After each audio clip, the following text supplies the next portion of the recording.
This is Razer's first gaming monitor, the Razer Raptor27. I like to think of it as the mullet of gaming monitors.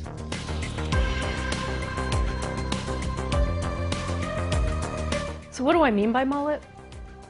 It's all elegant design, businesslike up front, and an aggressive party in the back. If I had one word to describe it, I'd go with over-designed. It's innovative, but kind of impractical. The 27-inch panel is really nice, which I would expect for $700. It's an IPS display, 144 Hz, designed for 1440p gaming, automatically detects FreeSync or G-Sync. It's relatively bright at 400 nits, with an almost P3 gamut, so it's better than a lot of the monitors on the market. It supports HDR, but 400 nits really isn't quite HDR, and it has a novel option in one of its game modes for streaming, which actually bumps up the brightness and makes the white point cooler, so it will look better on camera.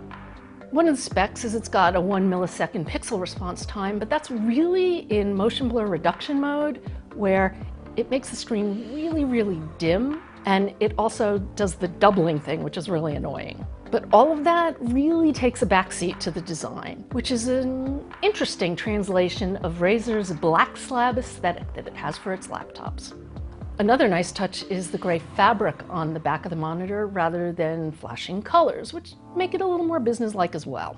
There are a lot of things I really like about it. For instance, it uses the underglow, which I love. I can't rave about underglow enough, and I will until I get bored with it, and then suddenly it'll be old. The stand lets you tilt the display back 90 degrees, which is so convenient if you have to plug and unplug cables a lot, or if you're on a crowded desktop where you can't really get to the back.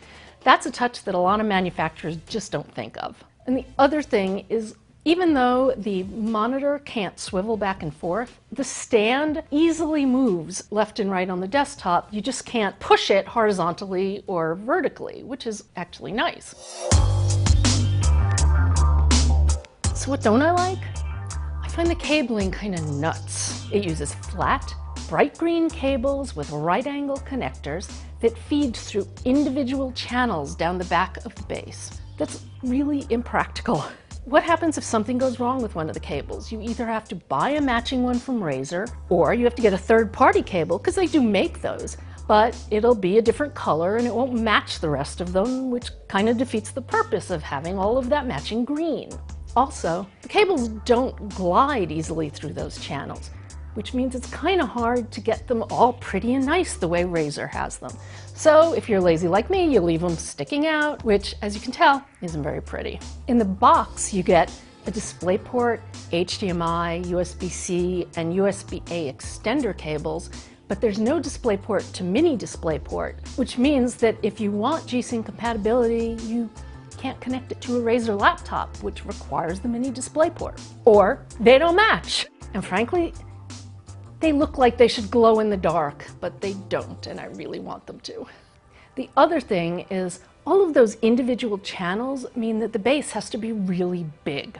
That means it takes up a lot of space on your desk, and it comes at a time when most manufacturers are decreasing the size of the base for that very reason.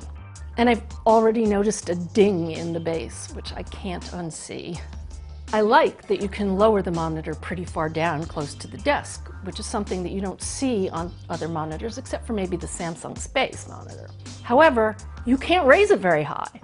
The middle of the monitor only comes to about 13 inches, and that's where you're looking, whereas the other two monitors on my desk can make it up to 17 inches. So if you have a long torso, that may be an issue for you.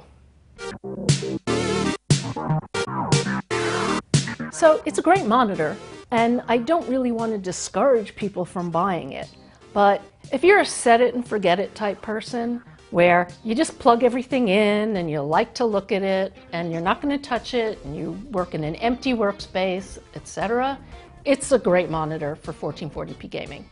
If you're like me and you futz with things and you have to change cables and you work on a crowded desktop, or if you're tall, it may not be for you.